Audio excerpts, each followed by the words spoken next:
Hey there guys! Samahan nyo kami today sa aming usual Sunday. Hi guys! Welcome to our vlog!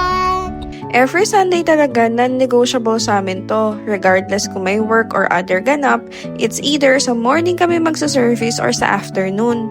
Lalo na yan si Kali, hindi makukomplento linggo niyan kapag hindi yan nakapag-church. Pero lately talaga, sa Ferbiteras na kami nakakapag-church dahil gustong-gusto talaga ni Kali mag-Sunday school.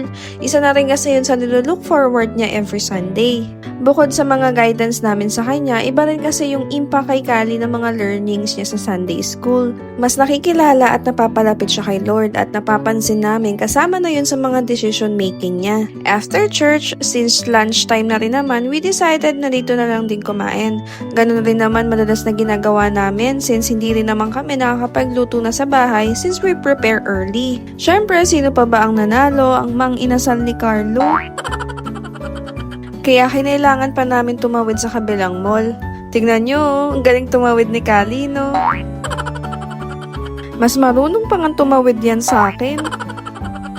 At nandito na nga kami sa Mang Inasal. Since ang haba ng pila, we decided na sa bahay na lang kami kumain. Ang haba ng uso ng bata, hindi ko na nga matandaan kung bakit nagtatampo siya dyan. Samantalang kanina lang, ang saya-saya niya pa. Hay, babae nga talaga. So, dating gawe, bago umuwi, dumaan muna kami dito sa Mr. DIY para magtingin ng kung ano-ano lang na biglang magiging kailangan mo, no? Kagaya nito, tingnan mo, nakakita lang ng kutsara tinidor, nagpabili na nga. Pero syempre, binalik din niya kasi sinabi ko nga yung ganyan type ng kutsara tinidor, natatanggal agad yan, sirain yan. So, after nga masatisfied ng mata namin, umuwi na rin kami agad kasi nga hindi pa kami nakakapag-lunch.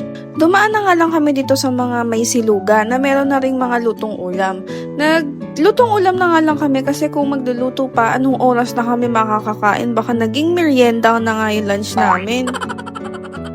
Inabot din kami ng mga 250 plus dyan O diba, ang yabang ko. Tumawid ako mag-isa dyan, pero kabado 20 na ako dyan And then ayun, umuwi na nga kami. Syempre, saan pa ba kami pupunta? Charot. Syempre, yung kay Kali, yung walang kamatayan niyang paboritong tortang talong. Diba? Masaya na yan siya. So, ayun lang. See you sa next vlog. Bye!